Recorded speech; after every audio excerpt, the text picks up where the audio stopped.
Dragilor, bine ați venit la un nou episod al podcastului Wines of Romania.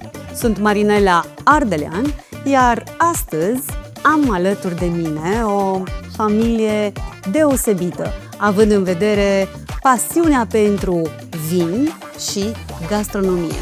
Emanuel și Emanuel, familia Câmpeanu, tată și fiu. Bine ați venit la Wines of Romania podcast. Mulțumim pentru invitație, bine v-am găsit. Să știți că Emanuel Junior, zic eu, dacă îmi permiți, vine din București pentru că studiază aici la facultate, iar tatăl Emanuel Senior vine din Târgoviște. Câți kilometri, câte ore ai făcut? Nu, o oră jumătate, 80 de kilometri. Deci este la aruncătură de piatră. Am ales ora potrivită, zic eu. Ce faceți în Târgoviște? La facultate am înțeles și o să povestim în curând, dar în Târgoviște? La momentul actual avem un restaurant, un mic restaurant, un mic bistro, făcut din pură pasiune. N-am avut nicio tangență cu industria asta, Horeca, industria asta a ospitalității, dar din totdeauna mi-a plăcut să gătesc. Și am încercat un proiect începând cu anul 2019. Am achiziționat o casă veche din 1938, construită în 1938, pe care am renovat-o și așa a început proiectul. Încet. Ai ales bine perioada, chiar înainte de pandemie. Prietenii cunoscuții îmi spuneau că am luat o razna, pentru că toate restaurantele atunci se închideau, dar eu am fost convins că asta e doar o perioadă mai scurtă sau mai lungă și viața trebuie să meargă mai departe. Trebuie să le spun celor care ne urmăresc sau ne ascultă că Radu Rizea, colegul meu, a avut inclusiv un scurt interviu cu Emanuel Junior și îmi zicea, neapărat de ajuns în zonă, pentru că sunt atât de multe delicatese și atât de multă atenție la detalii, așa că abia aștept să se dezvolte și pe zona de vin, astfel încât să fie la aceleași așteptări pe care cel puțin voi le aveți. Cu siguranță cei care vă cunosc se laudă cu ce au ei în oraș, să zic așa, dar cu siguranță partea gastronomică ajunge mai aproape de consumator, având în vedere că nu toată lumea consumă vin, dar toată lumea mănâncă. Sigur că da. Și ăsta poate a fost și unul dintre pașii care v-au fost de ajutor, având în vedere că a venit mai întâi partea gastronomică, care evident cere și vinul cel puțin, dacă nu mai mult de atât. Pasiunea pentru vin, pentru gastronomie am înțeles. Ai un mare noroc să ai în familie un tată care gătește, te înțeleg perfect că și al meu gătește, din pasiune în primul rând, dar al tău chiar a transformat-o într-o afacere de familie, ducând-o până la cele mai înalte culme, având în vedere nevoia succesivă a unui vin în pairing sau a unei sticle cu vin pe masă. De la gastronomie la vin, cum ați ajuns? Dintr-o necesitate, da? Având restaurantul, personal, până la vârsta de 40 de ani, eu n-am consumat vin decât ocazional. Sincer, în ocaziile respective nu mi-a plăcut foarte mult, adică probabil că nu știam să aleg eu vinul sau cei cu care eram la masă, cu care serveam vinul, nu știau atât de bine. Nu mi-a plăcut, nu a fost o atracție pentru vin. Din necesitatea de a avea o sticlă de vin corect, aleasă pentru preparatele noastre, am apelat la un prieten. Un prieten, Dan Gheorghe, îi și mulțumesc, ne-a introdus cumva în lumea asta a vinurilor. Și ușor, ușor am început să gustăm. Am făcut și un curs cu domnul Nedelea, un curs care ne-a fost de folos, da? Noțiuni generale, dar foarte, foarte bine structurate în cursul dânsului. Ușor, ușor am început să gustăm, să testăm, da? Și a venit și partea cu colaborările unei crame, probabil că pot să o spun, Licorna, da? Salutăm echipa de la Licorna. Ok. Și am crescut astfel încât astăzi ne putem mândri că avem aproximativ 200 de etichete în restaurant. Câte dintre cele 200 de etichete sunt din România și câte din afară? Ca procent. Ca procent, 30% din România, 70% din străinătate. Dacă în 2019 ați deschis, cei 6-7 ani de zile ai văzut un oarecare trend, mai multe din afara țării sau mai multe din România? În restaurantul nostru avem două tipuri de oaspeți. Cei ai casei, da, sau români, în general, și dintre români, aproximativ 80% își doresc să încerce un vin dintr-o altă zonă decât România, iar în proporție de 99% cei din afara României doresc, sigur că da, să guste vinuri românești. Deci nouă ne plac vinurile românești, într-atât de mult încât am făcut și 2 private label-uri cu Crama Licorna, Grand Manu și Cornelii. Pot să spun că avem vinuri foarte bune și de la an la an îmbunătățim în bine, da, îmbunătățim lucrul ăsta, vinurile noastre românești, dar românii vor să experimenteze și altceva. Întrebare. Manu am înțeles. Emanuel. În schimb aici? La Cornelii? Păi cred că nu e greu de ghicit. Mama. Poate să vă spună Manu mai multe despre eticheta asta, pentru că e concepută și creată chiar de el. Eticheta este floarea preferată a doamnei din viața noastră, să zic așa. Și am încercat să o facem cât mai elegantă, de-aia scrie pe vin și vin de eleganță. E un derivat în franceză, să zic așa. Și cam așa a apărut și vinul și eticheta. Și da, ne bucurăm că ne place și nouă și ne place și ei. Apropo de ce ziceam mai devreme, că am început târziu să apreciez vinul și să fiu interesat de vin, ai recuperat cu fiul tău cu maxim succes, zic eu, pentru că nu doar este aproape de lumea vinului, dar este și activ în domeniu.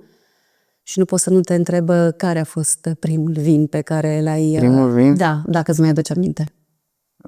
Cred că, ca și toți din generația mea, primul vin a fost Jvabă. Jvabă în roze. Cred că e primul vin pe care îl... Să nu-l întrebați vârsta. Nu. Nu. Te întreb. Major. Da. Ești în generația 2003, dacă mi-aduc aminte, și ești un perfect exemplu pentru cei de vârsta ta, astfel încât, chiar dacă nu există o prezență dinamică sau activă în lumea vinului, există cunoștință, există interes, există respect pentru cultura vinului și m-aș bucura ca cât mai multe persoane de vârsta ta sau apropiate vârstei tale să îți urmeze exemplul. Doamne ajută! Așa să fie. Iar și la tine tot Jvabă sau... Mi-aduc aminte că împreună cu tatăl meu, probabil că eram mai mic decât fiul meu acum, primul vin pe care l-am băut a fost o grasă de codnari. Dar nu, deci 93, 94, ceva pe aici, din ce mi-aduc eu aminte. Ieri a fost, nu... Da. Un vin dulce, da, atunci îmi plăcea la vremea. Îmi plăcea. Faptul că îl beam cu tata făcea pentru mine sens. Dar după aceea nu mi-aduc aminte un vin așa să-mi fi rămas pe retină, să zic. Am evoluat în ultimii ani, datorită și experienței cu gastronomia și cu pairing-ul și datorită sfaturilor prietenilor, da, și cunoștințelor acumulate. Vrei, nu vrei, încep și acumulezi. Emanuel, ce făceai înainte de 2019, înainte de a face dintr-o pasiune o meserie, ceea ce cred că mulți dintre cei care ne urmăresc sau ne ascultă și-ar dori să aibă curajul și să-și creeze o astfel de oportunitate? Se spune că bărbații în jurul vârstei de 40 de ani fac o cotitură, așa. De obicei 50, nici am auzit eu, dar e binevenit oricând această cotitură. Probabil la altă generație 50, la generațiile mai dinamice, să zic așa, 40. Ok. Meseria pe care eu am învățat-o nu are nicio legătură cu gastronomia, cu vinuri. Meseria mea este tehnichigiu vopsitor auto. Ok? M-am ocupat de chestia asta câțiva ani, după care am început să comercializez piese de telefoane din China, Germania, Anglia și să le distribui business to business către alte mici centre de reparat. cumva uitându-mă așa cum evoluează business-ul ăsta, am realizat că la un moment dat va începe să scadă datorită expansiunii Chinei, datorită faptului că telefoanele devin din ce în ce mai ieftine. Și atunci m-am gândit să dezvolt un alt business.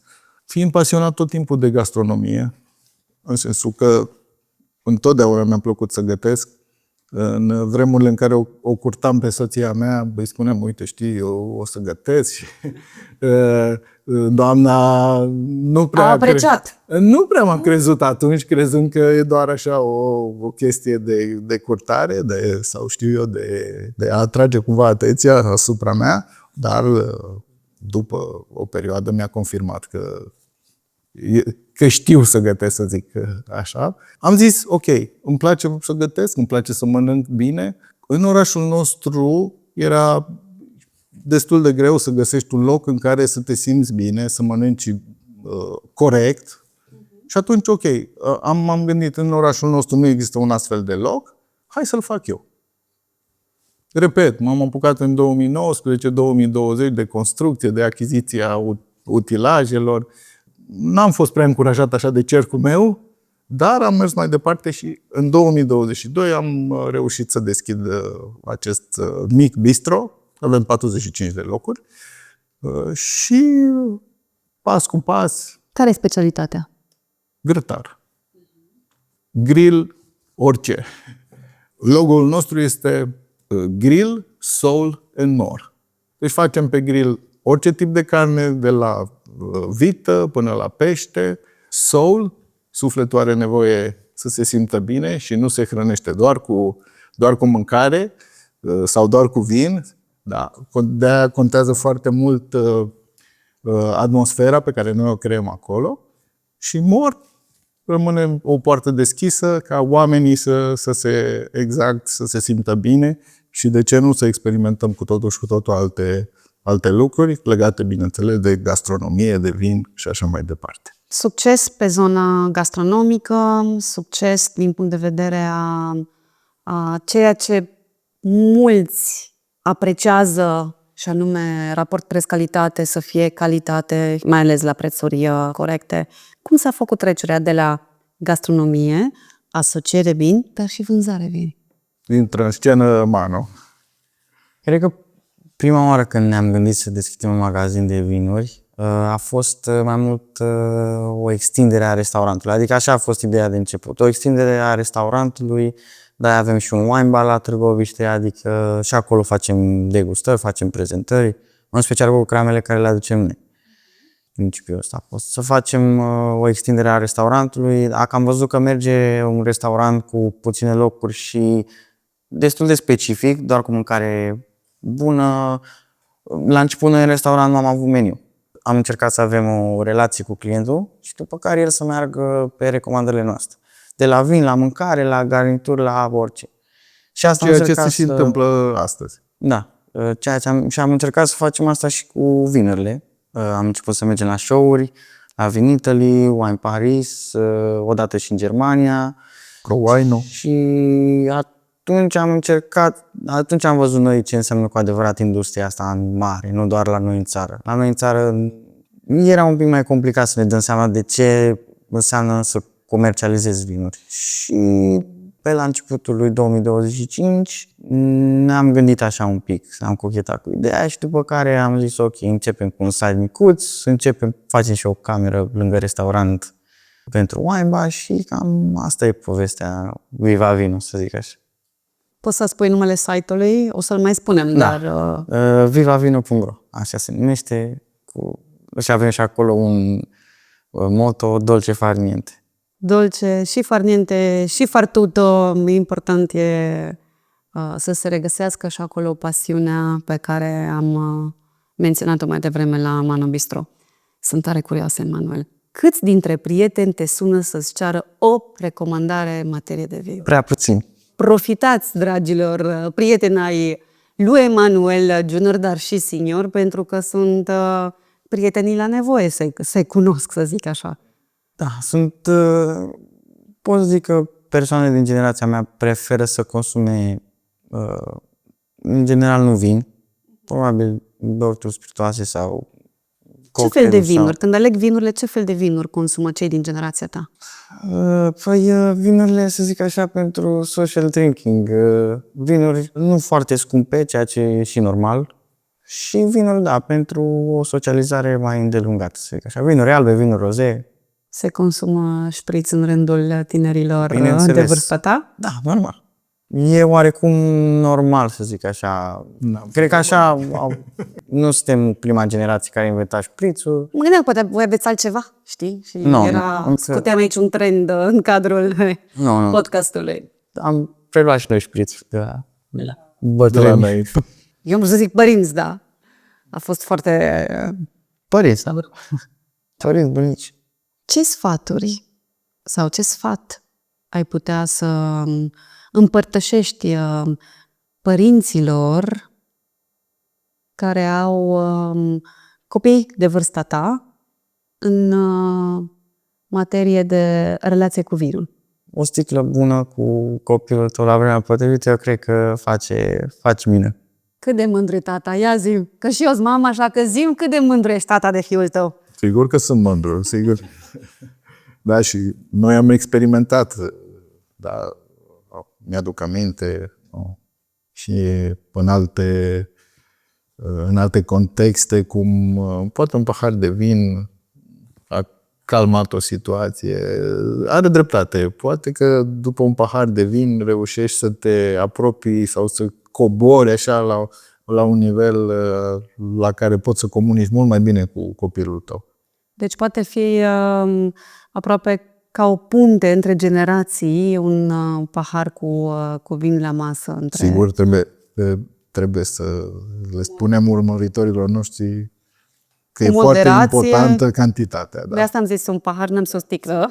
Am adaptat puțin. După poate iubirea e prea mare și să vă înțelegeți prea bine, nu? Da. În schimb, tu, ca părinte, ce sfaturi sau recomandări ai avea celor care profit de ocazie, pentru că nu mi s-a dat de multe ori. Nu-mi vine în minte momentan un episod în care să fie avut tată-fiu și mă bucur tare mult de această ocazie, așa că mai deschid și alte orizonturi și mă bucur să am această oportunitate. Tată, ce recomandare ai altor tați care ne urmăresc sau ne ascultă? Eu îi încurajez.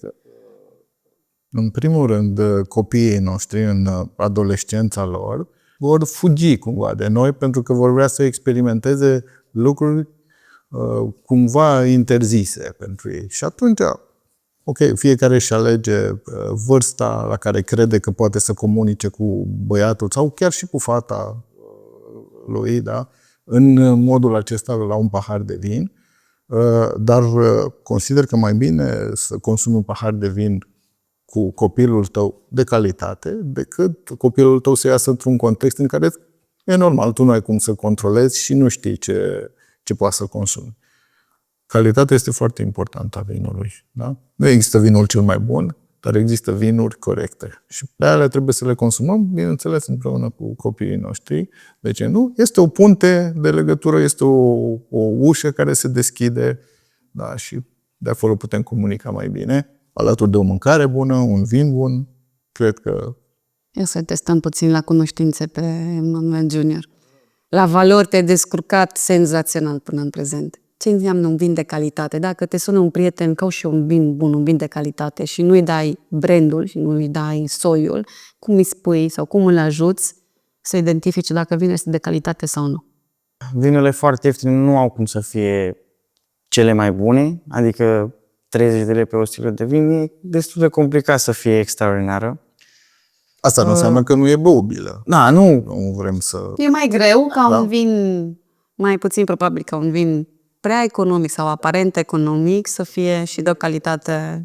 Și mai bine să te duci la un wine shop sau cineva care cu asta se ocupă, doar asta face. În primul rând, cum sunt păstrate vinurile este diferit, cum sunt alese este diferit și de obicei oamenii care asta fac, mare parte fiind și nu este un mediu nou, sunt foarte multe magazine de vinuri, este o oarecare competiție, deci oamenii încearcă să aducă vinuri bune la prețuri bune și cam asta ar fi o recomandare. Sunt unele supermarketuri unde ai shop-in-shop, cum este cazul Corbeanca, Băneasă, în cazul Carrefour, sau este, spre exemplu, magazine mari care au posibilitatea de a avea spații amenajate, dedicate vinurilor, chiar și premium. Sunt supermarketuri în România care au vinuri și de 200-300 de euro. Într-adevăr, nu sunt atât de multe, iar în momentul în care ai și posibilitatea unei conversații sau să obții sfatul unui sommelier în zona de vinuri, și cred că este, sau cel puțin așa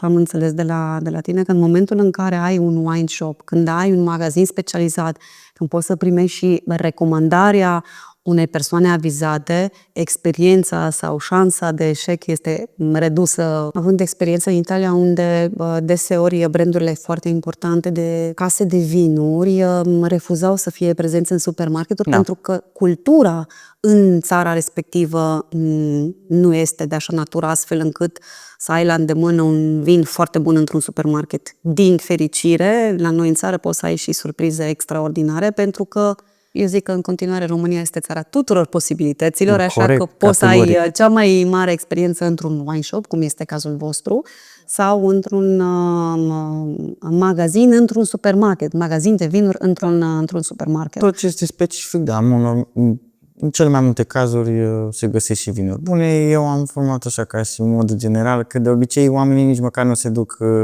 până acolo, se duc unde e convenabil, da. Pe de altă parte, depinde și care este ocazia pentru care achiziționezi o sticlă cu vin. Cu siguranță, în momentul în care o alegi pentru a oferi cadou sau o alegi pentru o ocazie specială, evident că îl sun pe Emanuel, indiferent care dintre și... Emanuel, uite, am ocazia aceasta specială, mă bazez pe cunoștințele și pe recomandarea ta, pentru că vreau să fac o impresie extraordinară. Așa că, în cazul acesta, ce vin ai recomanda și ce vin ai recomanda? Prima întrebare sau primul răspuns cu care venim este ce ai pregătit de mâncare. Este logic, da?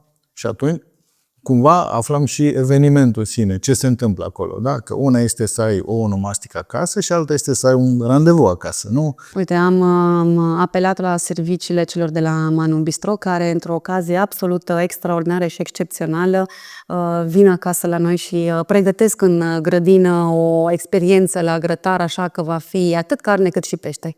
Ok, frumos. Înseamnă că e avem relații bune în Târgoviște. Da, e de bine, așa este. Bun, atunci putem să începem cu un vin spumant, da? Fie că vorbim de o cavă, fie că vorbim de un prosecco, dar fie și un vin românesc, de ce nu? Avem vinuri foarte bune făcute în metodă tradițională, da? După care continuăm, poate cu un vin alb și, de ce nu, la friptura aia bună, făcută de mage. Deja sună telefonul. Sună telefonul pentru prima comandă. Da. De ce nu? Sau cu siguranță trebuie să avem un vin roșu, da? Un vin poate românesc, un vin poate din Toscana, depinde.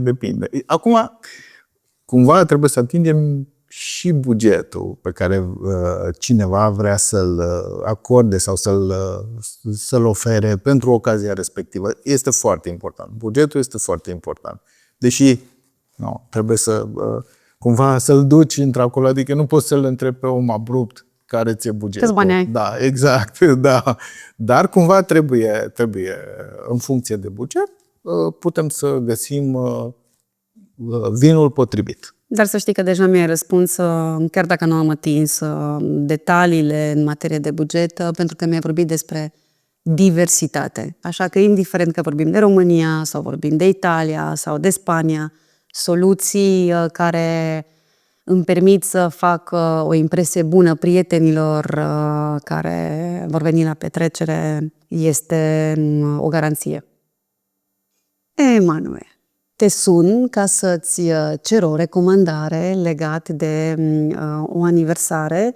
Împlinesc sau împlinim un an, doi de relație și vreau să ofer partenerului meu o sticlă cu vin ca să arăt că mă pricep și eu la vin și te sun pe tine. Și tu ce-mi recomanzi?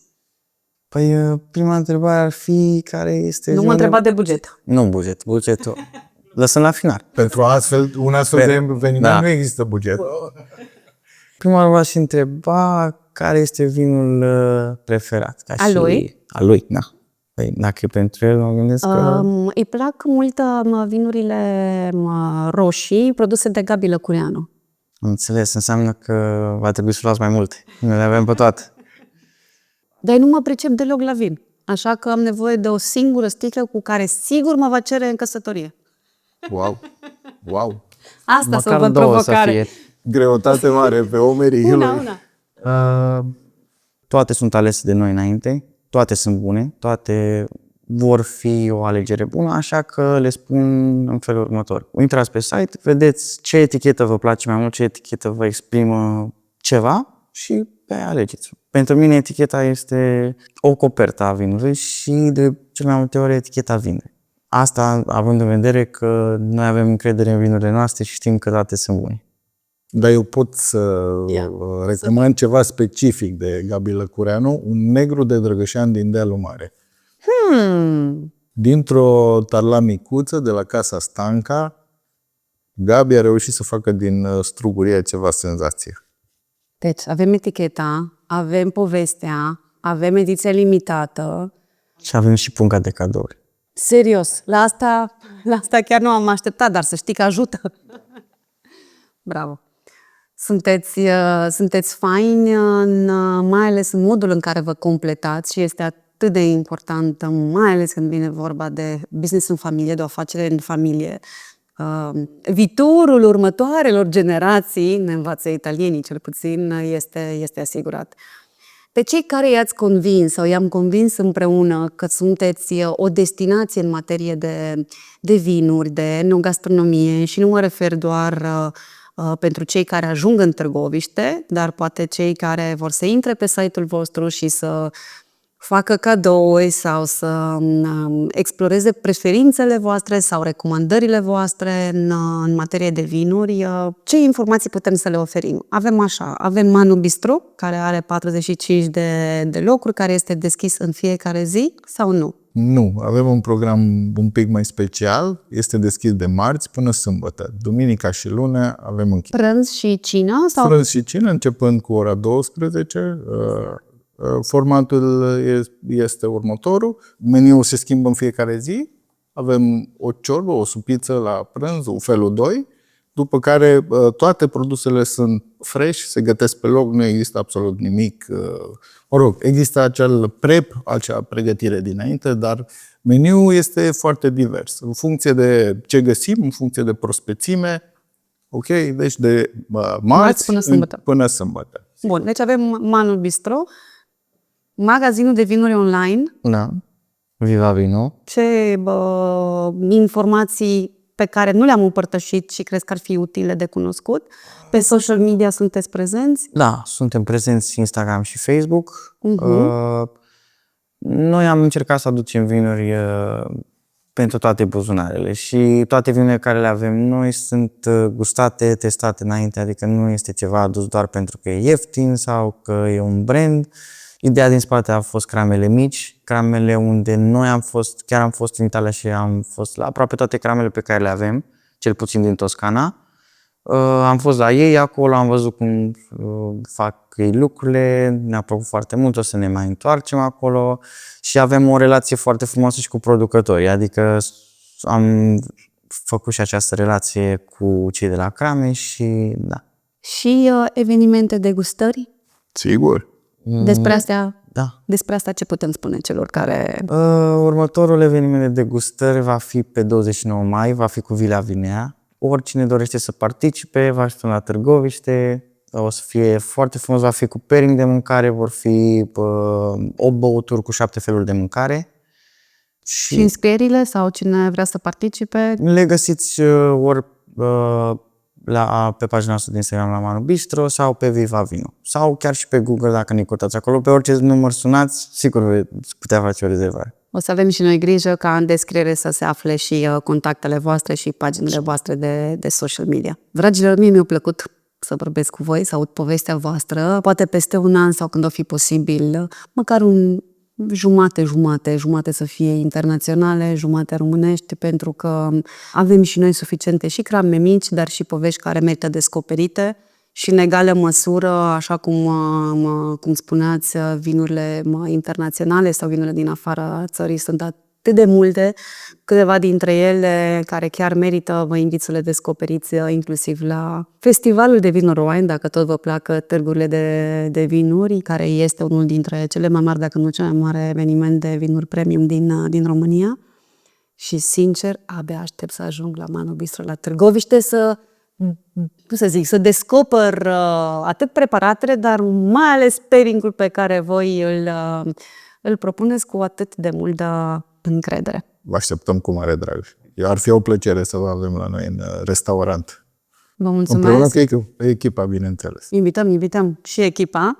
Vă mulțumesc încă o dată și mulțumim. eu. O să vă urmăresc îndeaproape și mă bucur tare, tare mult pentru ce ați reușit să construiți până în prezent. Dar cu siguranță este doar primul capitol, zic eu, având în vedere fundația solidă și extraordinar de promițătoare. Salutări doamnei Cornelia, dacă îmi rețin un pic. Mulțumim Da, frumos. mulțumesc.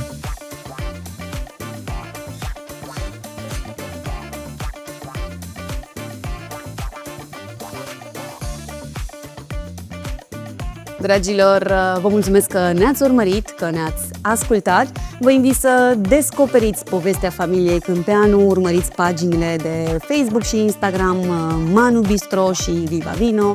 Vă invit să vă abonați la canalul de YouTube Wines of Romania și să susținem producătorii de vin indiferent de unde ar fi.